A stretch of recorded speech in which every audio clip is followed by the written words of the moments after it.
Soal menyoal casing, emang saya selalu tekankan kalau itu selera.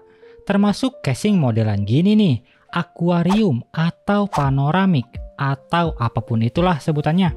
Banyak banget ya yang suka casing modelan gini, tapi jujur saya bukan salah satunya.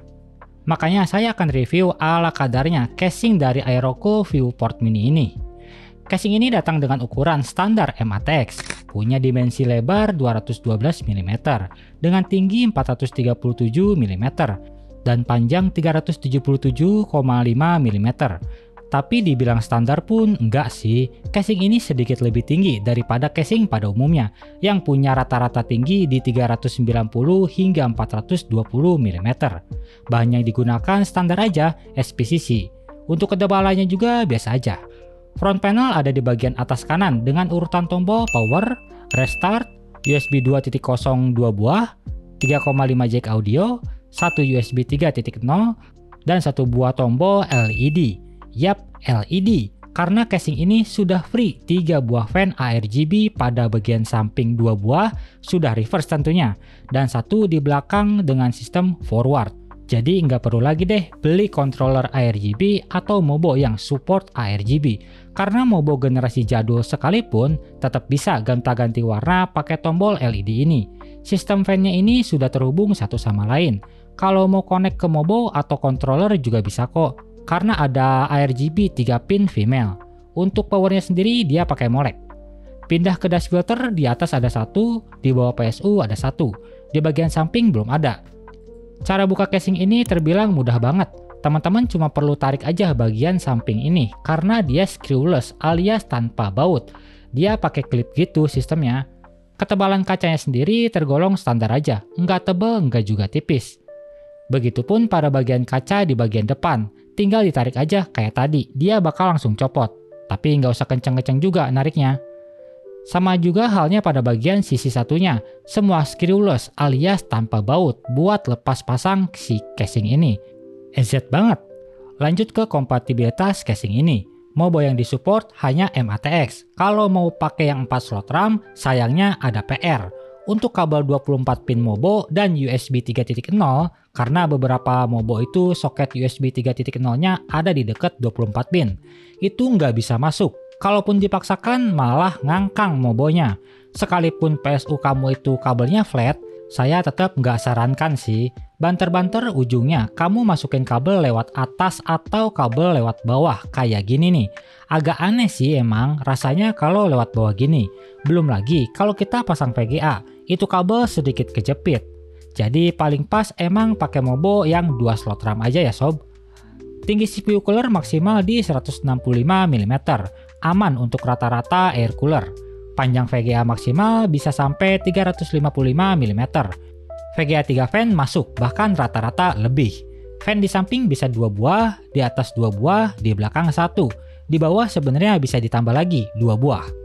Lalu I/O water cooling bisa muat 240 mm hingga 280 mm di bagian atas. Storage yang didukung itu bisa 1 buah HDD 3,5 di bagian bracketnya ini nih. Tinggal dibuka aja, bautnya ada di bawah. Bracketnya ini bisa muat juga SSD 2,5 inch. Selain itu ada bracket tambahan lagi buat SSD, jadi total 3 storage. Pada ruang kabel manajemen sebenarnya terlihat minimalis, tapi ini cukup dalam. Jadi buat atur kabel itu ada di satu garis yang ini nih. Nanti kita lihat aja pas perakitannya. Ada satu hal unik lagi nih pada bagian fan sampingnya. Ini dia dikasih frame gitu ya si fan-nya. Jadi kalau mau lepas pasang fan harus buka dulu baut frame-nya. Yuklah coba kita rakit di casing ini. Tapi sebelum rakit, sekalian nih mau ngenalin juga cooler dari Aerocool yaitu Cyclone 4F. Ini rencana mau sekalian tak pasangin di rakitan casing ini ya. Jadi kita persingkat aja. Ini adalah air cooler dari Aerocool yang simple sih. Dalam packagingnya ada bracket-bracket lengkap. Berikut saya tampilkan detailnya. Lalu ada manual book dan juga coolernya itu sendiri. Cooler ini punya sistem fan yang menyatu dengan frame. Menurut saya ini frame-nya lumayan cakep ya, mengotak gitu tapi nggak tajam shape-nya.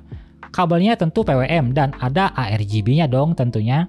Bagian bawahnya ini ada pengunci si frame-nya. Jadi kalau mau pasang ke Mobo, si frame-nya ini dilepas dulu buat pasang bracket. Nah kalau udah pasang lagi baru deh dikunci.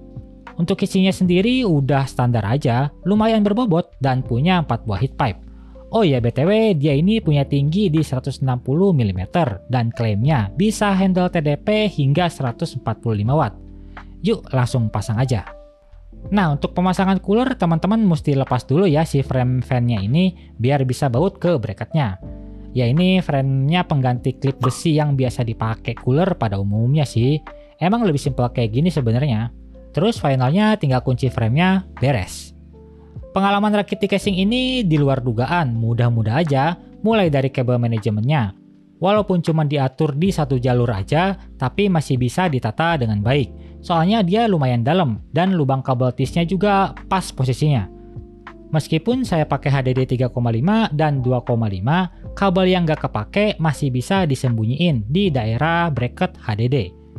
Looks-nya sendiri pun bagi saya cukup rapi. Kalau kita tes nyalain fan-nya sih RGB-nya ternyata nggak sinkron. Tapi nggak usah khawatir. Kalau RGB-nya nggak sinkron, teman-teman cukup tekan tombol LED yang ada di front panel tadi. Sekitar 2 hingga 3 detik lah. Nanti dia akan otomatis sinkron kok. Jadi gimana teman-teman?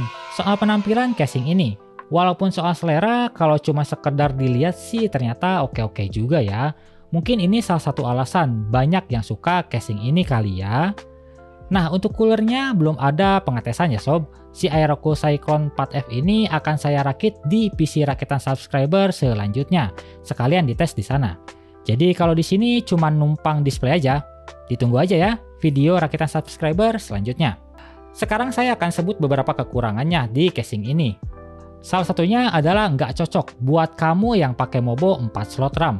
Walaupun kamu mau maksa kabelnya masuk di atas atau di bawah, rasanya aneh aja. Tujuan beli casing akuarium gini kan buat estetika ya. Tapi kalau kabelnya menjuntai gitu di atas atau di bawah, rasanya malah gagal estetik. Lalu sistem screwless pada pemasangan side panel. Sebenarnya ini juga plus minus ya. Plusnya ya kita dipermudah kalau mau pasang sesuatu. Tapi nantinya kalau sering banget dilepas pasang, sistem seperti ini biasanya akan longgar dan nggak bisa mengunci secara sempurna lagi. Jadi saran saya nggak usah terlalu sering bongkar pasang kalau bisa.